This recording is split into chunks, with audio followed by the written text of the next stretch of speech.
Hi, hello, good day to each and everyone. We are the Group 2 from BSN1-11F of Davao Doctors College. And for today, we will be tackling the cardiovascular and lymphatic system, which is the worksheet number 4 of our anatomy and physiology section. So, without further ado, let's start. I will give the floor to Ms. Sofia Altera Bermejo. Sof? Good day, everyone. My name is Sofia Terra Bermejo, and I am tasked to discuss the fission of blood. So, for the item number one, the question is, what's the blood volume of an average size adult? Our answer is 5.5 liters. And for the item number two, the question is, what determines whether blood is bright red or dull brick red? With that, our answer is the amount of oxygen in the blood determines the color of the blood. The more oxygen it carries, the brighter the redness. Next slide, please.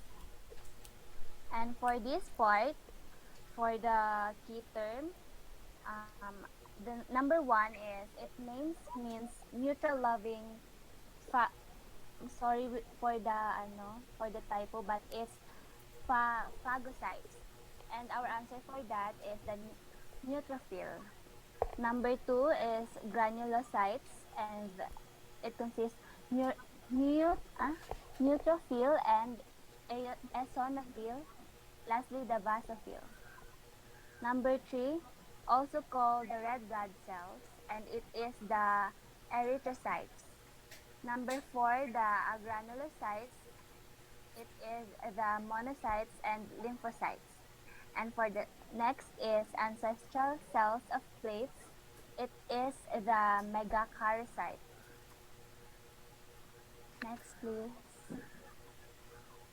So for this one, basophils, eosinophils, erythrocytes, lymphocytes, megakaryocytes, monocytes, and neutrophils are example of all of these. And this is the neutrophil. Next is number rises during parasites, infections, and it is the eosinophil. Releases a vasodilator, the least abundant WBC, and it is the basophil. Transport oxygen or the erythrocytes. Primarily water, non-cellular, the fluid matrix of blood. It is the plasma. Phagocytes in chronic infection. It is the monocyte. Next, please. And for the five types of blood cells, it is basophil, eosinophil, neutrophil, monocytes, and lastly the lymphocytes. So for this one, list four classes of nutrients normally found in plasma. Our answer for that are amino acids, sugar or glucose, lipids or fatty acids, and vitamins. Next is name two gases. These are the oxygen and carbon dioxide. Next is name three electrolytes. These are the chloride, sodium, and potassium. Next, describe the consistency and color of the plasma you observe in the laboratory. We observe that plasma is slippery, gelatinous, fluid, and like water. It is viscous and sticky, and it has a straw-like color or yellowish. Next is, what is the average lifespan of a red blood cell? How does its aniculate condition affect this lifespan? Our answer for that is the average lifespan of a RBC is 100 to 120. When the RBC's ATP reserves has been exhausted, the membrane begins to fragment. Without, without DNA to direct mRNA synthesis, needed enzymes can't be made, being annihilated. It is unable to reproduce or repair damage during circulation. Question is, from memory, describe the structure.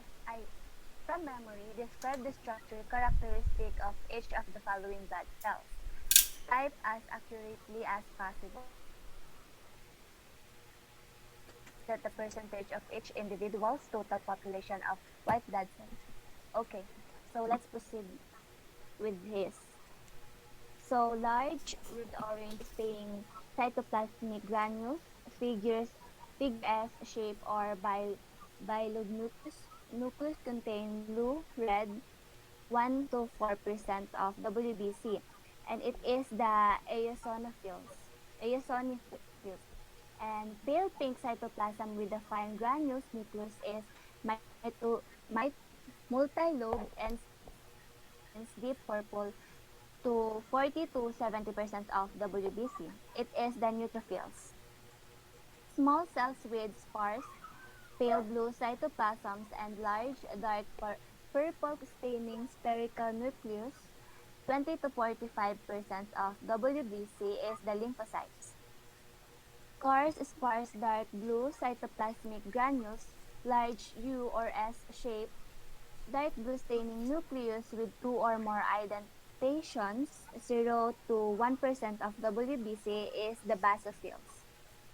Next is the abundant gray blue cytoplasm, dark blue purple, distinct hue or kidney shaped nucleus. 4 to 8% of WPC is the monocytes. Next, please.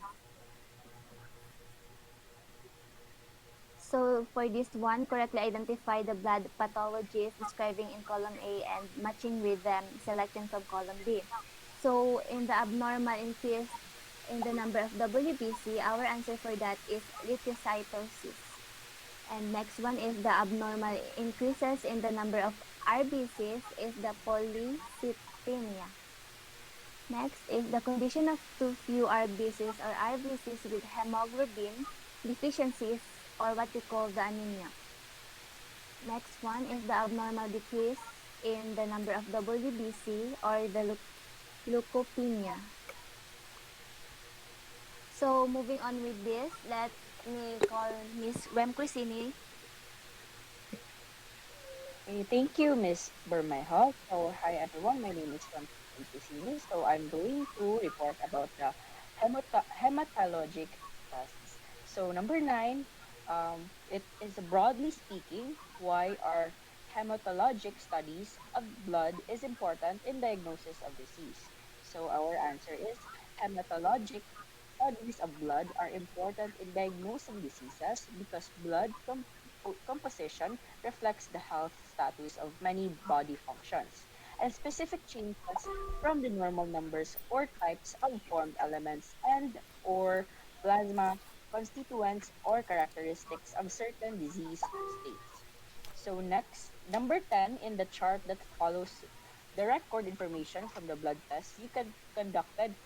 Complete the chart by recording values for healthy male adults and indicating the significance of high or low values of each test. So we have total of WBC count, total RBC count, um, hematoc- hematocrit, and hemoglobin determination, and coagulation time. So first, we have our total WBC count. So our student test results has no data, and then their normal values, healthy males adults is 4,000 to 11,000 mm to the power of 3. Next is the significance. The high values in infections process leukemia, and the low values is decreased body protection, chemical toxicity, and agranulocytosis. And the total RBC count that student test results is has no data. The normal values healthy male adults has 5 times 10 to the power of 6 over mm to the power of 3. So our high values is polycythemia due to high altitude or pulmonary diseases, and the low values are anemia, bone marrow cancer. And then next is hematocrit. The student test results has no data, and the normal values from the healthy male adults has 42 to 52 volume percent, and the high values has polycythemia, hemoconcentration, or abnormal large RBCs. And for the low values has anemia. And then the second to the last is hemoglobin determination. The student test results has no data, and then the normal values, healthy male adults has 14 to 18 grams over 100 ml blood. And then the high values has polycythemia, and then the low values is anemia, particularly iron deficiency anemia. And then the last one, the coagulation time, the student test results has no data. And then the normal values, to the healthy male adults, as 3 to 6 minutes.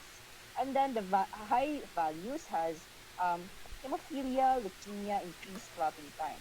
And then the low values has the thromb- thromboembolic disorders. And then next is number 11, define hematocrit. So hematocrit is the packed cell volume and the percentage of total blood volume occupied by RBCs. Next, number 12, if you had a high hematocrit, would you expect your hemoglobin determination to be high or low? So our answer is high. The question why is assuming the RBCs have normal hemoglobin content, and the higher the RBC volume, the higher the hemoglobin determination. Next, number 13 is if you have blood clump with both anti-A and anti-B sera, your ABO blood type would be blank. So our answer is, sorry, ay, our answer is AB. So, to what ABO blood groups could you give blood? So, we could give blood to AB. From which ABO donor types could you receive blood? It is from A, B, AB, or O. And then which ABO blood type is most common? So, the most common is O. And then the least common is AB. Next, please. So explain why an Rh negative person does not have a transfusion reaction on the first exposure to Rh positive blood, but does have a reaction on the second exposure. So our answer is in the first exposure, the Rh doesn't have antibodies to fight the reaction, but it sensitizes the recipient during the second time. It is prepared and creates antibodies, thus reaction happens. And then next question, what happens when an ABO blood type or mismatch for the first time? So the antibodies bind with each other, causing blood to clump and the blood doesn't work properly. Moreover, transfusion reaction would always occur. So next slide, please. So our next um, on the next number, it is number 15. Assume that the blood of two patient has been typed for ABO blood type. So in this picture right here, it has typing results of Mr. Adams, which has the blood drop and anti-A serum, and then the blood drop and anti-B serum. And then in the other one, it is a typing results by Mr. Calhoun, which has the blood drop an anti-A serum, and then the blood drop anti-B serum. So on the basis of of these results, Mr. Adams has type O blood, and then Mr. Calhoun has type A blood. So could Mr. Adams safely receive a blood transfusion from Mr. Calhoun? So our answer is Mr. Adams cannot receive a blood transfusion from Mr. Calhoun because the blood group of Mr. Calhoun has antigen A, which forms clumping with antibody A of blood group O. So transfusion is not safe. Next question.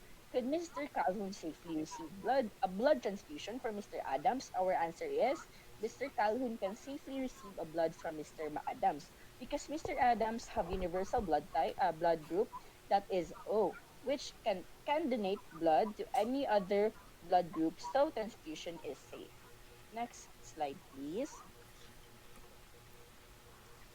So we have here the part two, the anatomy of the heart. So an anterior view of the heart is shown here. Identify each structure by writing its name and the corresponding leader line. So we have here on the left side, we have the um, brachiocephalic artery and the superior vena cava, the right pulmonary artery, the ascending aorta, the pulmonary trunk, the right pulmonary veins, the right atrium, the right coronary artery, the right ventricle, the inferior vena cava. And then in the right side of the heart, we have the left common carotid artery, the left subclavian artery, the aortic arc, the ligamentum arteriosus, the left pulmonary artery, the left pulmonary veins, the left atrium, the left coronary artery, the left ventricle, and the apex of the heart. And then next. So our next question is, what is the function of the fluid that fills the pericardial sac? So our answer is, it is to reduce the friction during the heart activity. And then the next questions is, here we have the matching types and match the terms in the key to description provided below in our worksheet. So number one question, it drains the blood into the right atrium. So our answer is coronary sinus. And then number two, the superior heart chambers. Our answer is atria. And then number three, the question is the inferior heart chambers. Our answer is ventricles. And then number four, the question is the visceral pericardium. Our answer is epicardium. And then number five, receiving chambers of the heart. It is the atria. And then number six, it is the layer composed of cardiac muscles. Our answer is myocardium. And then number seven, provides nutrients, blood to the heart muscles. It is the coronary arteries. And then number eight, the lining of the heart chambers. Our answer is the endocardium. And then the last one, number nine, our question is the actual pumps of the heart. It is the ventricles. So now that is the last slide of my part. So I will um, give the floor to Miss Daniela Carion. So, good day, everyone. What is the function of the valves found in the heart? So, the valves enforce a one-way flow of blood to the heart chambers and prevents backflow of the blood. Can the heart function with leaky valves? Consider this: can a water pump function with leaky valves? So, the answer for this is yes. So, what is the role of the chordated beneath? They anchor the AV valves flaps during ventricular systole, thus preventing backflow of blood into the atria. Next,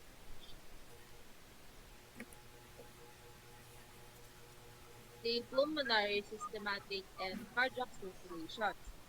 A simple schematic of a so-called general circulation is shown below.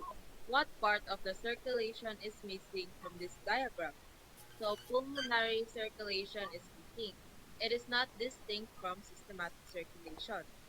Correctly draw the diagram as best as you can to make it depict a complete systematic pulmonary circulation, and rename general circulation as the correct subcirculation. So the diagram below is systematic pulmonary circulation. Next,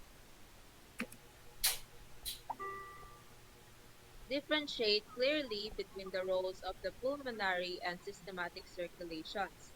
The pulmonary circulation provides for gas exchange only. The systematic circulation provides the functional supply of the body tissues. Complete the following scheme of circulation in the human body: the right atrium through the right atrioventricular valve to the right ventricle, through the pulmonary semilunar valve to the pulmonary trunk, to the right and left pulmonary arteries, to the capillary beds of the lungs, to the pulmonary veins, to the left atrium of the heart, through the mitral bicuspid valve, to the left ventricle, through the aortic semilunar valve, to the aorta, to the systematic arteries, to the capillary beds of the systematic tissues, to the systematic veins, to the inferior vena cava and superior vena cava, entering the heart atrium of the heart. Next. If the left atrioventricular valve does not close properly, which circulation is affected? So systematic circulation is affected. Why might a thrombus or blood clot in the anterior descending branch of the left coronary artery cause sudden death? This artery supplies blood to interventricular septum and the anterior walls of both ventricles. Ventricular damage, particularly to the left ventricle, is very serious. Next,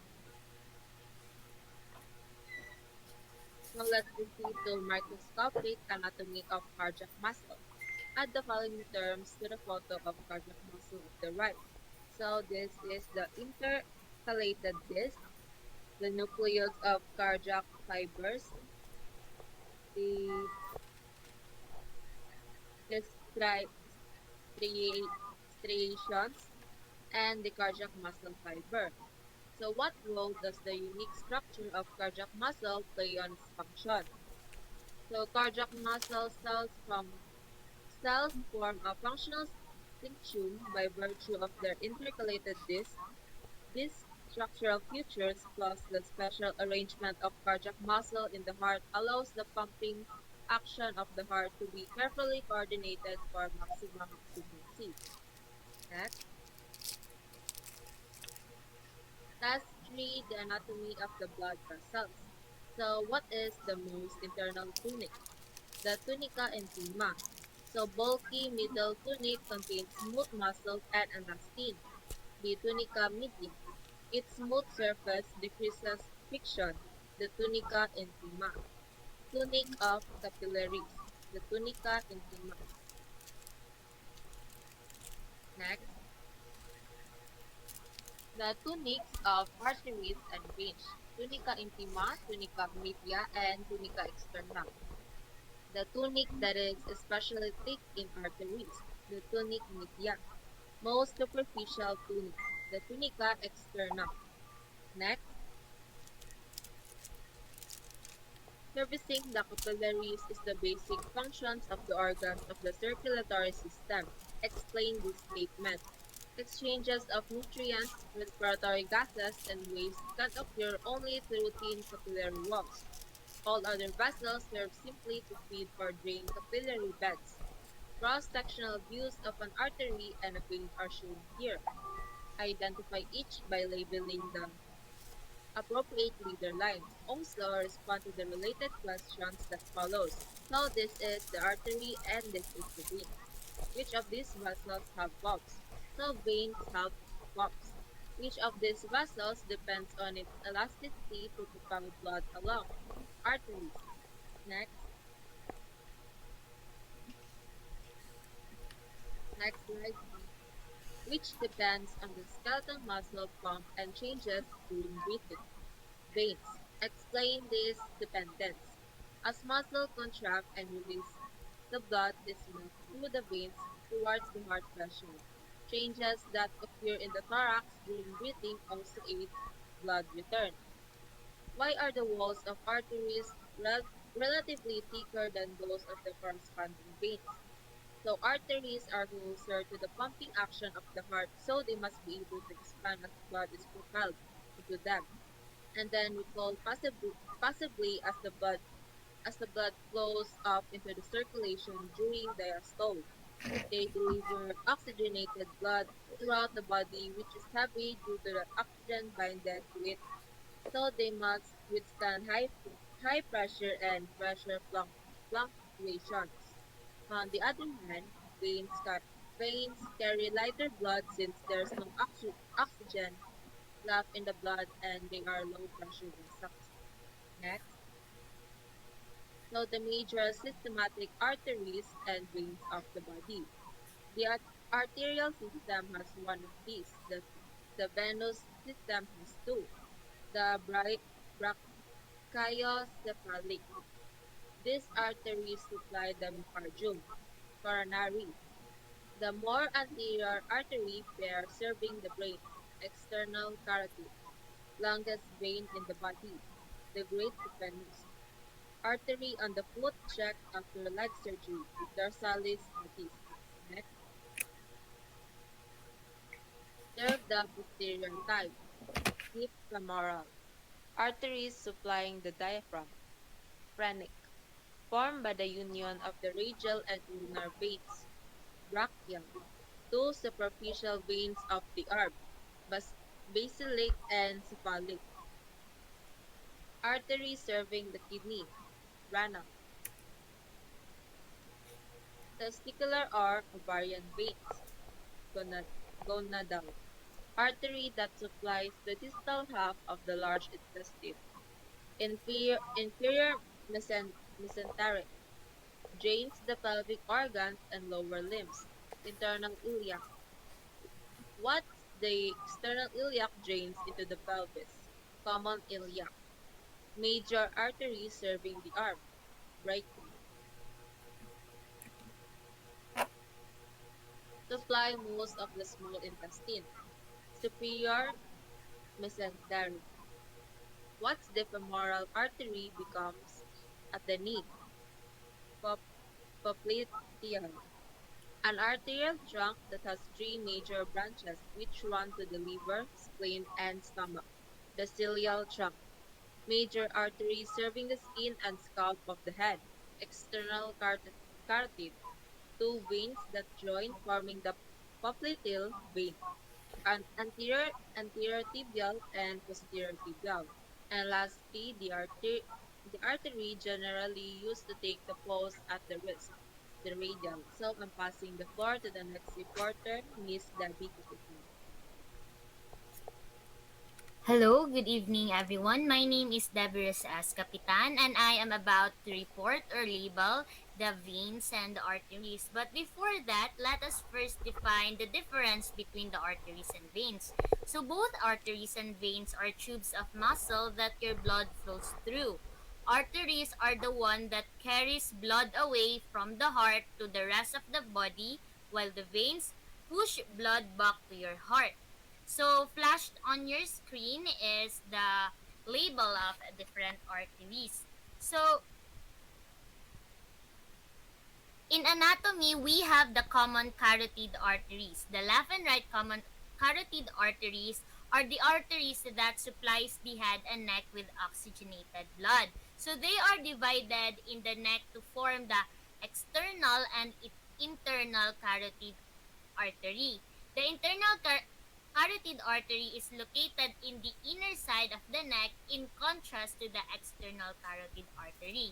The internal carotid artery supplies the brain, including the eyes, while the external carotid nourishes other portions of the head, such as the face, the skull, and the meninge. So we also have the vertebral artery that runs through the spinal column in the neck to provide blood to the brain and spine. Then we have the aortic arc. The aortic arc has three branches. So as you can see, we have the brachiocephalic trunk, the left common carotid artery, and the left subclavian artery.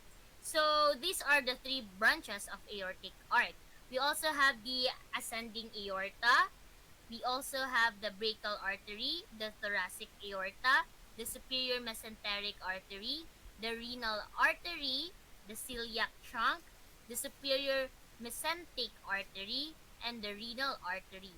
We also have the gonadal artery, the inferior mesenteric artery, the radial artery, the ulnar artery, the internal iliac artery, the external iliac artery, common iliac artery, and the inferior mesenteric artery.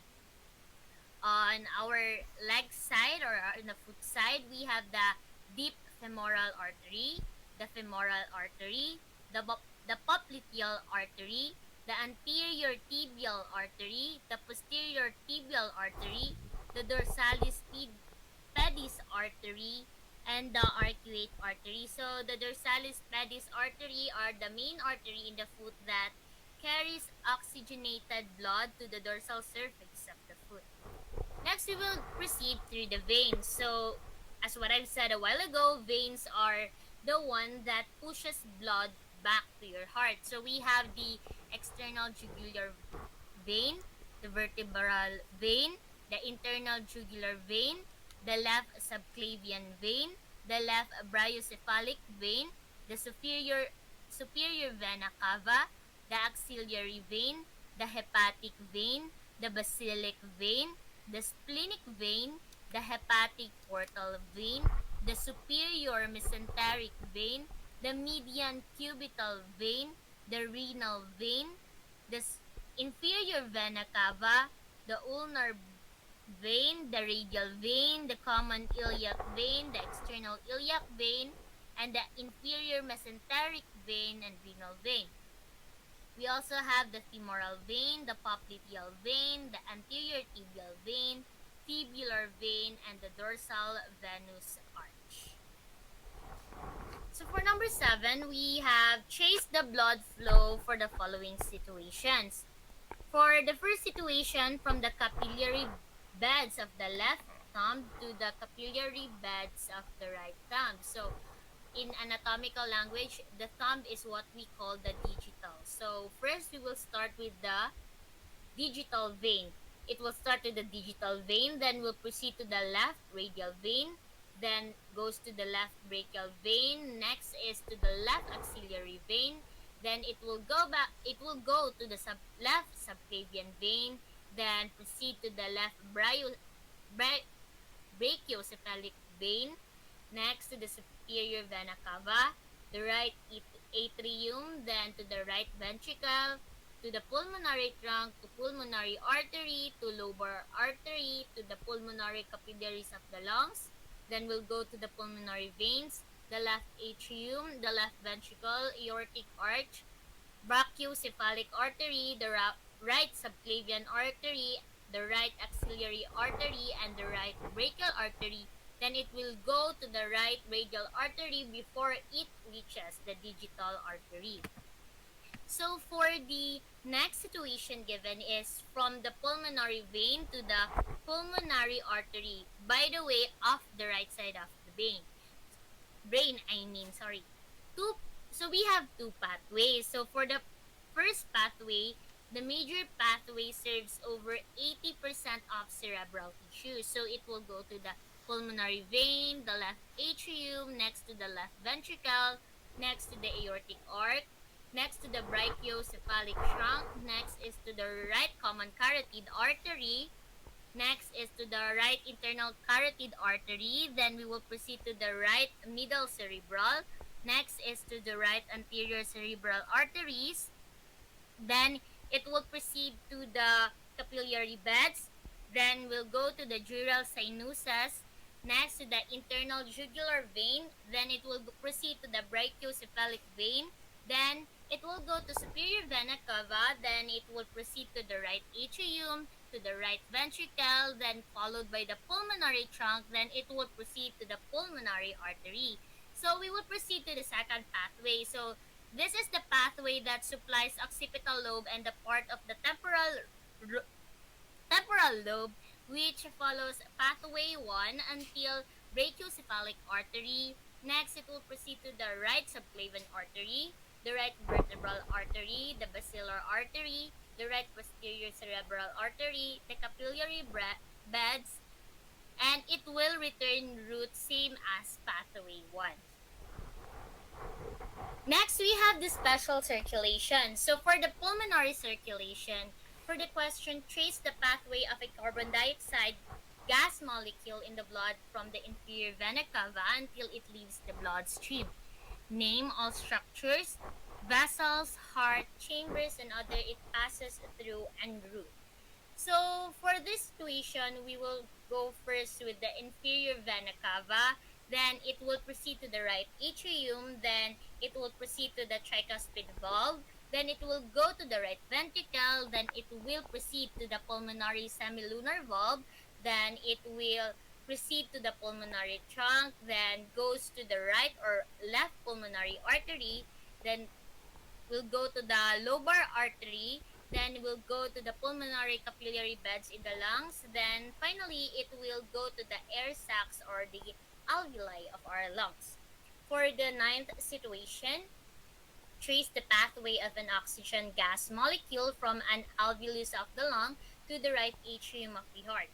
Name all structures through which it passes. So it will first, of course, it will first go in the alveolus, then it will proceed to the alveolar or the capillary walls, then it will proceed to the pulmonary vein, then will go to the left atrium, then to the bicuspid valve, the left ventricle, then it will proceed to the aortic semilunar valve, then will go to the aorta. Next is to the systemic arteries, then will go to the capillary beds of tissues, then it will go to the systemic veins, then goes to the superior in or inferior vena cava, then finally it will reach the right atrium. So for the last situation, the pulmonary arteries carry oxygen rich blood and the veins carry oxygen depleted carbon dioxide rich blood. How are the pulmonary arteries and veins different? So for that, the pulmonary arteries carry oxygen poor blood to the lungs, whereas the pulmonary veins carry oxygen rich blood from the lungs to the left atrium of the heart. So, for the hepatic portal circulation, what is the source of blood in the hepatic portal system? So, blood drained from the digestive viscera. Why is this blood carried to the liver before it enters the systemic circulation? So this blood is rich in nutrients. The liver is the key body organ responsible for maintaining proper blood concentration of glucose, proteins, and etc. Its phagocytes also cleanse the blood of debris. Next is the hepatic portal vein is formed by the union of the splenic vein, which drains the spleen, pancreas, greater curvature of the stomach, and the large intestine via the interior mesenteric vein and the superior mesenteric vein, which drains the small intestine and ascending colon. The gastric vein, which drains the lesser curvature of the stomach, empties directly into the hepatic portal vein. Lastly, trace the flow of a drop of blood from the small intestine to the right atrium of the heart, noting all structures it encounters or passes through on the way. So first, it will be on the capillaries of small intestine, then it will go to the superior mesenteric vein, then will proceed to the hepatic portal vein, then the liver sinusoids, the hepatic vein, the inferior vena cava, then finally it will reach the right atrium of the heart. So for this part of reporting, I will give the floor to Miss Felicity De Carlos. Fel? Thank you so much, Miss Capitan. So, good morning. Good day, everyone. I am Felicity Di Carlos, and I'm about to report the arterial supply of the brain and the cerebral arterial circle. So, number 15, branches of the internal carotid and vertebral arteries cooperate to form a ring of blood vessels encircling the pituitary gland at the base of the brain. So the question is, what name is given to this communication network? So our answer is Circle of Willis.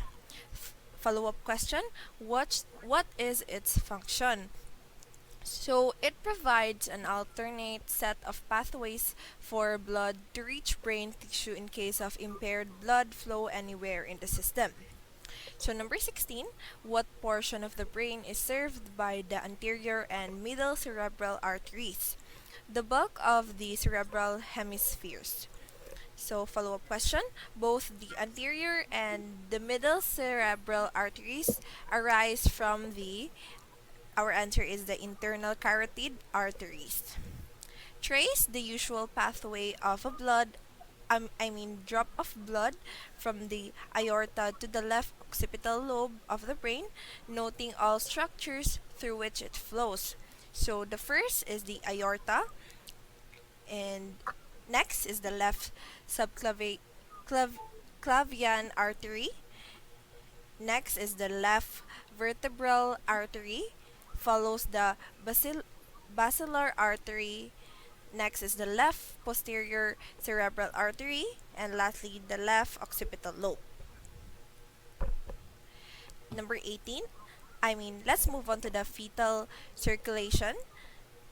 The failure of two of the fetal bypass structures to become obliterated after birth can cause congenital heart disease, in which the youngster would have improperly oxygenated blood. Which two structures are this? So our answer is ductus arteriosus and the foramen ovale.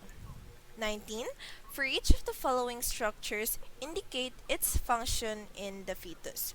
So the structure umbilical artery carries the oxygen poor blood from the fetus to the placenta.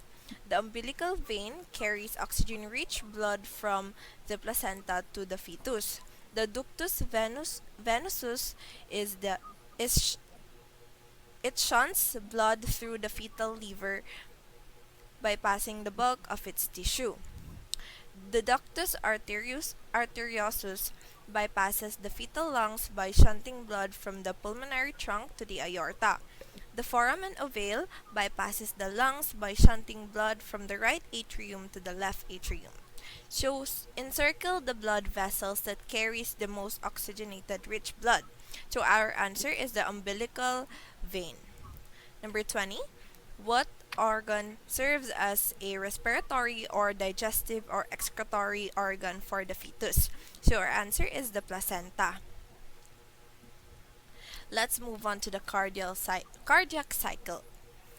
As you can see on the screen, flashed on your screens is the number 1, the aortic pressure, and our answer is I. The K is the arterial pressure on the left. The N is the ECG. The O is the first heart sound. P is the second heart sound. Also, the ventricular pressure on the left is the G. The ventricular volume is the letter M. The aortic semilunar valve closes is the H. The F is the aortic semilunar valve that opens. The A and E is the AV and semilunar valve are closed. J is the AV valve closes. Also, the AV valve opens is the letter L. The ventricular diastole is the F and G. The letter H is the ventricular systole. So define the following terms. Systole is the contraction of the ventricles or the general usage. The diastole is the ventricular relaxation. The cardiac cycle, this is the one that complete the heartbeat including atrial, and ventricular contractions. Next po. Okay. Number number 3. Answer the following questions concerning events of the cardiac cycle. When are the AV valve closed? AV valve closed during ventricular systole. When is it open? This opens when the AV valves open during arterial contraction and ventricular diastole. What event within the heart causes the AV valves to open? When the ventricle relaxes, atrial pressure exceeds ventricular pressure. The AV valves are pushed open and blood flows into the ventricles. What causes them to close? When the ventricles contract, ventricular pressure exceeds atrial pressure, causing high pressure in the blood in the chambers, closing the AV valves. When are the semilunar valves closed? Semilunar valves close during the period of relaxation of the heart as a whole and during arterial contraction. When is it open? Semilunar valves open during ventricular systole. What event causes the semilunar valves to open? Semilunar valves open when ventricular pressure is higher than the pressure in great arteries. When is it closed? Semilunar valves close when ventricular pressure is lower than the pressure in great arteries. Moreover, when there is relaxation of the ventricles and a recoil of the columns of blood in the aorta and pulmonary tract. At what point in the cardiac cycle is the pressure in the heart highest? It is the ventricular systole. At the lowest, ventricular diastole. Number 4. If an individual heart rate is 50 beats per minute, what is the length of the cardiac cycle? 0.75 seconds. Let's move on to the heart sounds. So, complete the following statements. The monosyllables describing the heart sound are lub and dup. The first heart sound is a result of closure of the bicuspid and the tricuspid valves, whereas the second is a result of the closure of aortic and pulm- pulmonic valves. The heart chambers that have just been filled when you hear the first heart sound are the left ventricle and the right ventricle. And the chambers that have just emptied are the left atrium and right atrium. Immediately after the second heart sound, the left atrium and the right atrium are filling the blood, and the left ventricle and right ventricle are empty. 6. As you listen to the heart sound during the laboratory session, what differences in pitch, length, and amplitude or loudness of the two sounds did you observe? First heart sound is longer, louder, and lower in pitch than the second heart sound, which is short, sharp, and high pitch. So to proceed with the report, I'm passing the floor to Miss Carion. Good day, everyone. I will be continuing the report. Number 6. As you listen to the heart sound during the laboratory session, what differences in pitch, length, and altitude of the two sounds did you observe? First, sound is longer, louder, and lower in the pitch than the second heart sound, which is short, sharp, and high pitch. Number 7. No one expects you to be a full-fledged physician on such short notice, but on the basis of what you have learned about heart sounds, how might abnormal sounds be used to diagnose heart problems? Abnormal sounds such as swishing sounds after valvular closure or high-pitched sounds arising when blood is forced through constricted openings might indicate valvular problems. Number 8. Define pulse. Pulse is pressure surge in an artery occurring during each contraction and relaxation of the neck. 9 is identify the artery part agent at each of the following pressure points. At the wrist is radial, in front of the ear is temporal, on the groin is femoral, on the dorsum of the foot, dorsalis pedis, at the side of the neck is carotid, above the medial malleolus is posterior radial. Then, how would you tell by simple observation whether bleeding is arterial or venous? If it squirts, it is arterial. It will follow evenly if it is venous.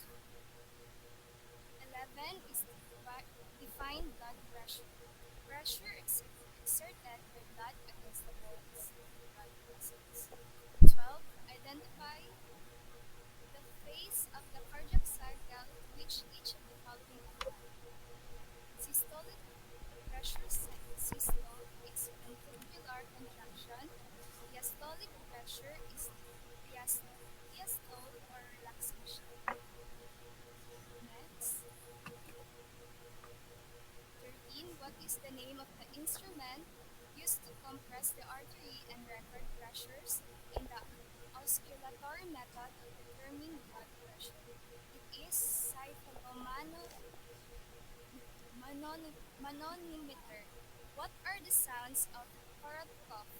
Sounds that can be osculated over a partially occluded artery. What causes the systolic sound?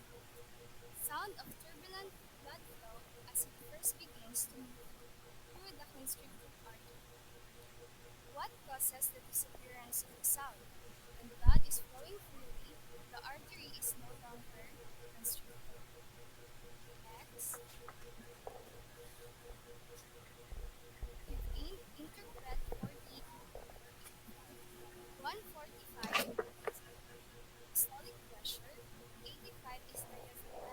diastolic pressure, reported as the point where the sound matters.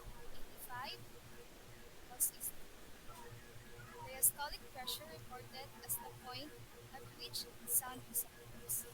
16. In exercise 21, you learned about the relative positions of veins and arteries. Based on this knowledge, how would you expect venous pressures to compare to arterial pressures? Venous pressures should be much lower than arterial pressures. Why? Pressure in arteries is dissipated as blood goes through capillaries. Next, 17. What effect do the following have on blood pressure? Number 1, increase in diameter of the artery is decrease. I 2. Increase blood viscosity is increase. Increase cardiac output is increase. Hemorrhage is decrease. Arteriosclerosis is increase. Increased pulse rate is increased blood pressure.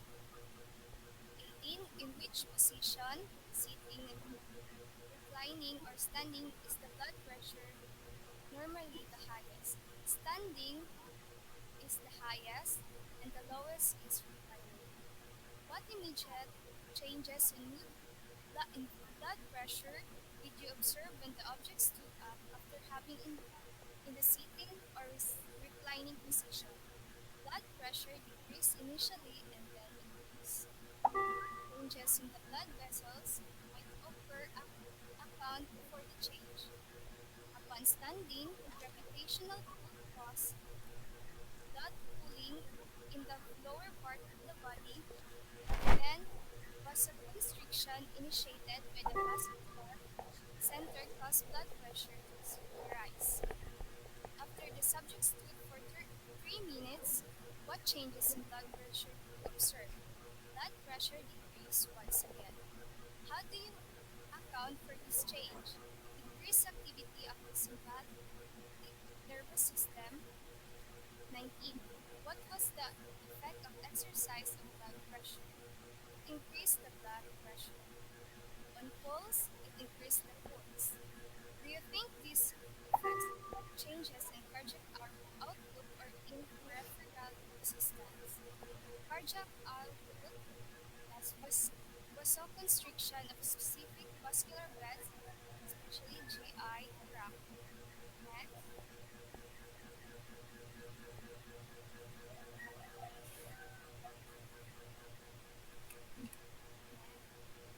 20. Describe normal skin color and the appearance of veins in the subject's forearm before any testing was conducted. The skin becomes pink and the veins become flat and difficult to see. 21. What changes occurred when you emptied the forearm of blood, raising the arm and making a fist when the flow was blocked in the cuff? Skin becomes pale or cyanotic in some cases and blue when the veins lost color. Next,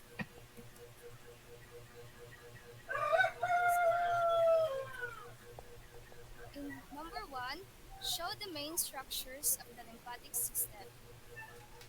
The involved nodes,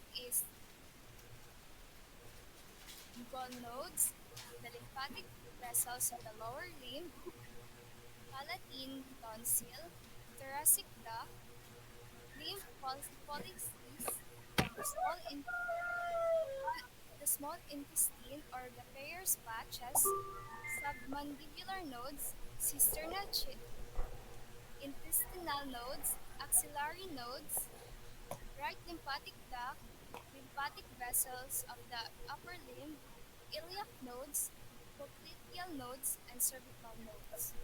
Number 2, color and label the spleen, red bone marrow of the right femur, and the thymus gland different colors using the clue below. The spleen is the color blue, the thymus gland is the color green, and the red bone marrow is the red color. Area of the drained by the lymphatic duct in this color yellow, and area drained by the thoracic duct is this white color. 3. List the three main functions of the lymphatic system. It transports excrete fluid from the cardiovascular system back to the blood. 2. Maintain body fluids level. And 3. Absorbing digestive tract facts and removing cellular waste. Ayan. Next. 4. Which important constituent of blood is absent from the lymph? Our answer is B, which is the erythrocytes. What is the difference? 5. What is the difference between lymph and interstitial fluid? Our answer is letter C. Interstitial fluid bats the cells and lymph is found in the lymphatic vessels. 6. Which nutrient is absorbed into the lymphatic vessels of the small intestine? Our answer is letter D, which is the fats. Which 7. Which of the following does not contribute to lymph flow? Our answer is letter D, which is the peristalsis-like action of the lymph vessel wall. 8. The thoracic duct empties lymph into the. Our answer is B, which is the subclavian vein. Number 9. Which of the following lacks a network of lymphatic vessels?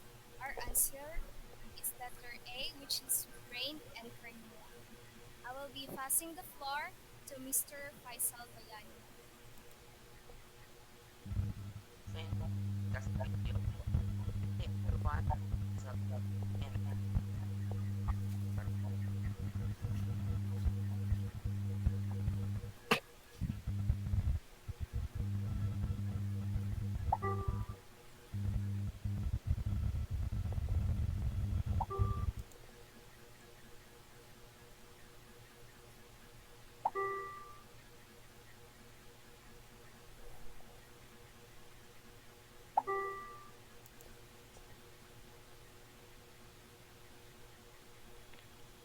Thank you, Ms. Caspilio. Hello, everyone. My name is Faisal Asbayani, and I'm going to continue our report.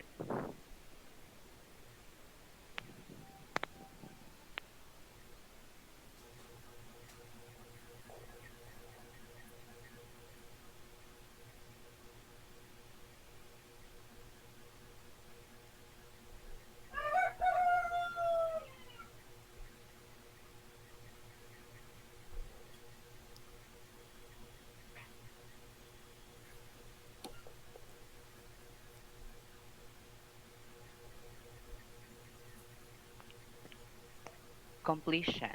The following paragraph describes lymphatic vessels. Complete it by scoring out the incorrect options in bold, leaving the correct options. The smallest lymphatic vessels are called capillaries. One significant difference between them and the smallest blood vessels is that they are originate in the tissues. Their function is to drain the lymph-containing white blood cells away from the interstitial spaces. Most tissues have a network of these tiny vessels, but one notable exception is bone tissue. The individual tiny vessels join up to form larger ones, which now contain three layers of tissue in their walls, similar to veins in the cardiovascular system. The inner lining, the muscular layer, covers the valves, which regulate flow of lymph. As vessels progressively unite and become wider and wider, eventually they empty into the biggest lymph vessels of all, the thoracic duct and subclavian duct. The first one of these drains the lower limbs and pelvic area. The second drains the right side of the body.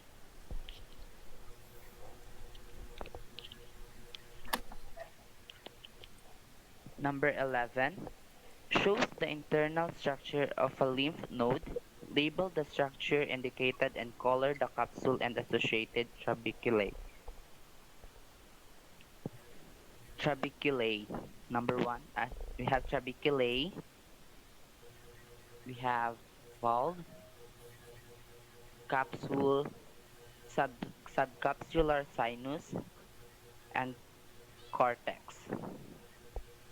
Number 12, insert arrows to show which way lymph will flow through this lymph node.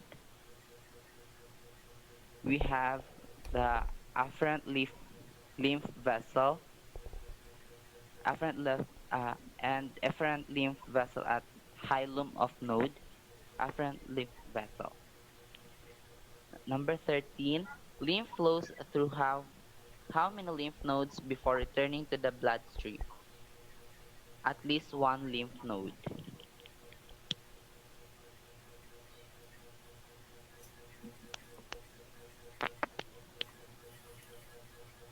Number 14, what are the main types of tissue that make up a lymph node? Our answer is letter C, reticular and lymphatic tissue. Number 15, which important protective cells are found within lymph nodes? Our answer is letter A, lymphocytes and macrophages. Number 16, which of the following statements is true concerning the structure of a lymph node? Our answer is letter D, each node has a concave surface called the hilum where various vessels enter and leave the node. Number 17, which is the main group of nodes draining the arm? Our answer is letter B, the axillary nodes.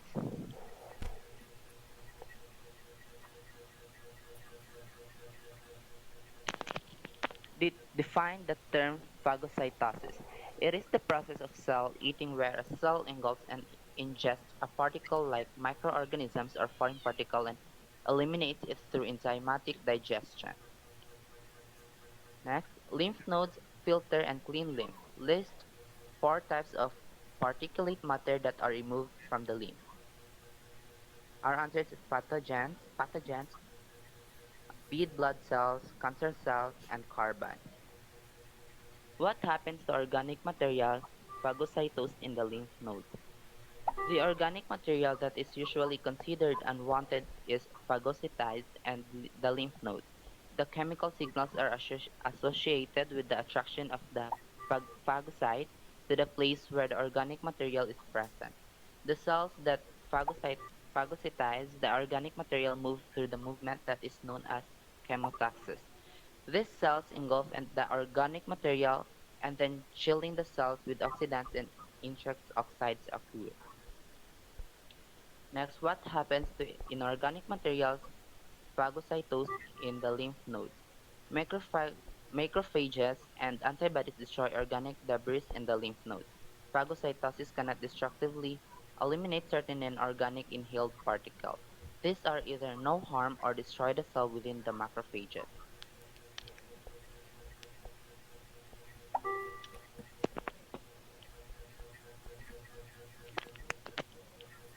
Number 22.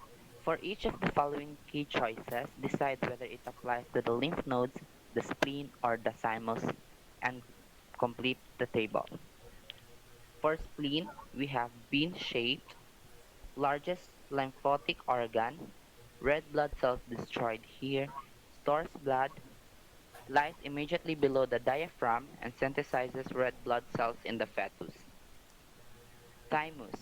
We have where T lymphocytes mature, made up of two narrow lobes at its maximum size at puberty, maximum weight usually 30 to 40 grams, lies immediately behind the sternum and secretes the hormone thymosin. Next is lymph node. We have site of multiplication of activated lymphocyte, phagocyte cellular debris distributed through a lymphatic system, filters lymph size from the pinhead to almond size and oval in shape.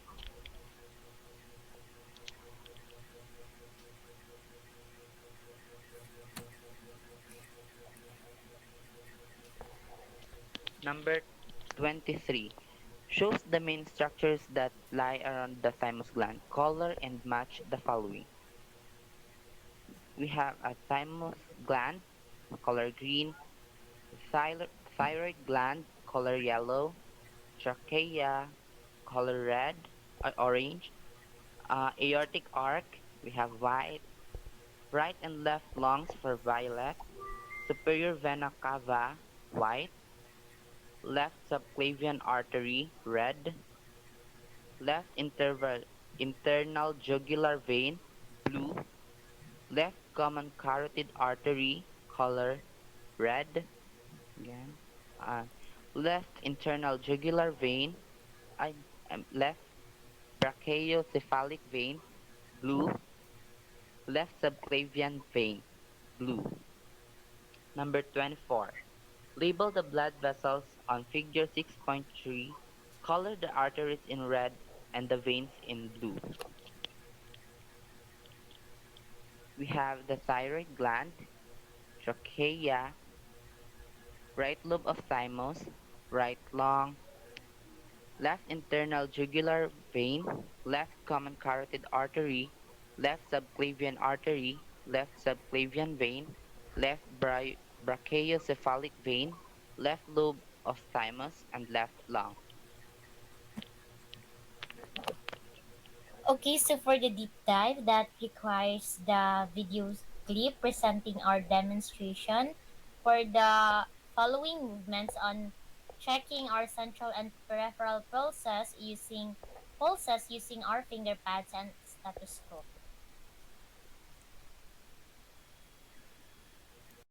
Hi, hello, so this is for our deep dive part. So we are going to chase the 8 pulse points since the femoral artery is not included.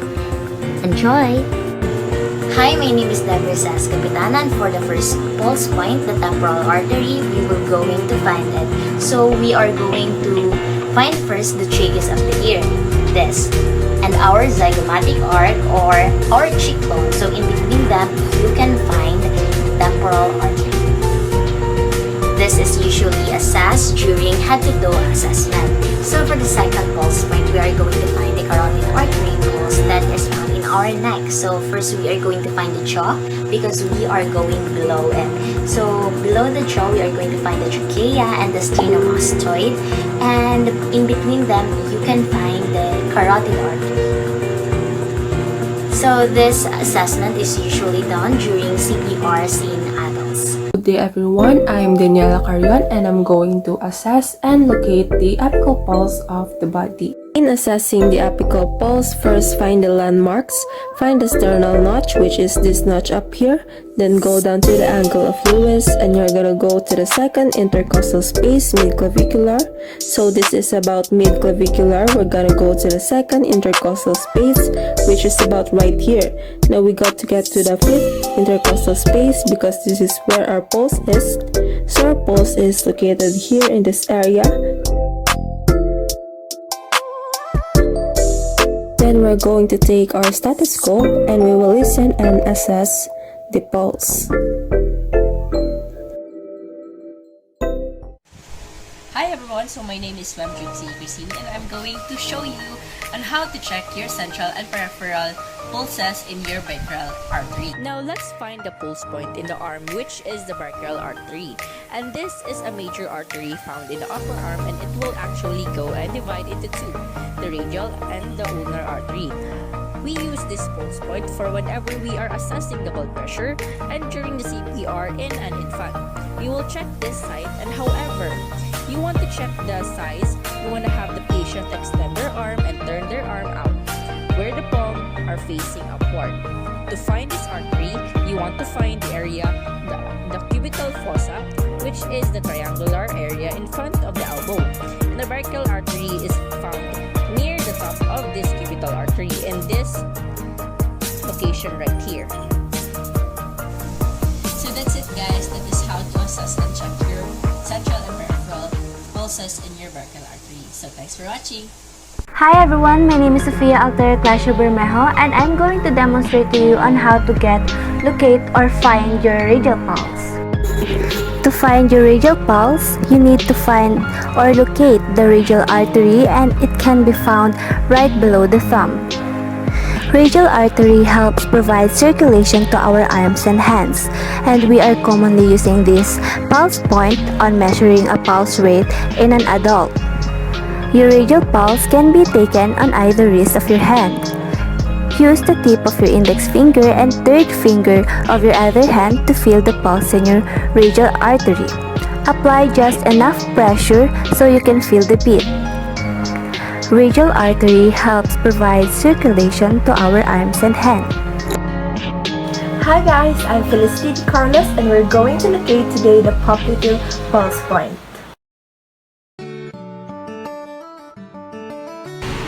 This is located behind the knees in these areas right here.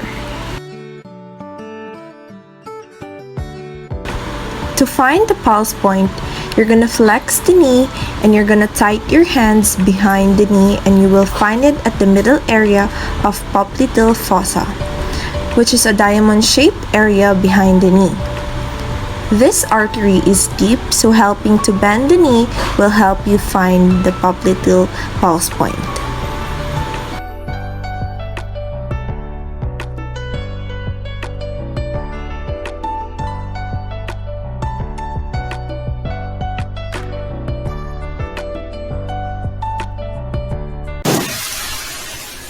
When palpitating the dorsal-pedal pulse, you are feeling the fourth dorsalis pedis artery that comes close to the surface between the extensor hallucis longus and the extensor tuquitorium longus. Tendons on the dorsal surface of the foot distal to the edge of the navicular bone, which serves as the best point at which to begin palpitation. To palpate the dorsal pedal pulse, feel for the distal edge of the navicular bone and place the tips of two fingers just distal to the edge of the bone, between the tendons of the big toe and the second toe. If not palpable, and a foot injury does not prevent the movement, slightly fix the foot so that it is 90 degrees to the lower leg. If it's still not palpable, try the other foot and locate it. It may help you find the landmarks on the first foot.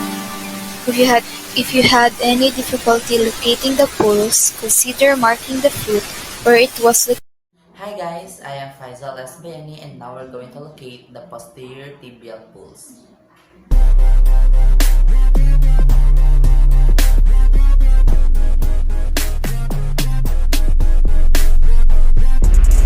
The posterior tibial pulse can be felt behind and below the medial malleolus.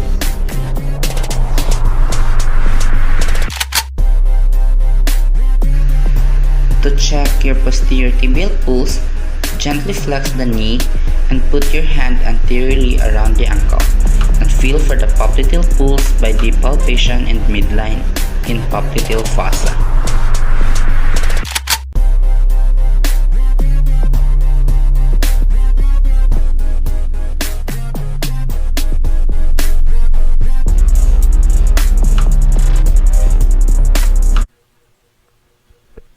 So that's it for our reporting with regards to the cardiovascular and lymphatic system for the worksheet 4 in our anatomy and physiology. Once again, we are the group 2 from BSN1-11F. We hope that you've learned something. Have a great day ahead. Thank you.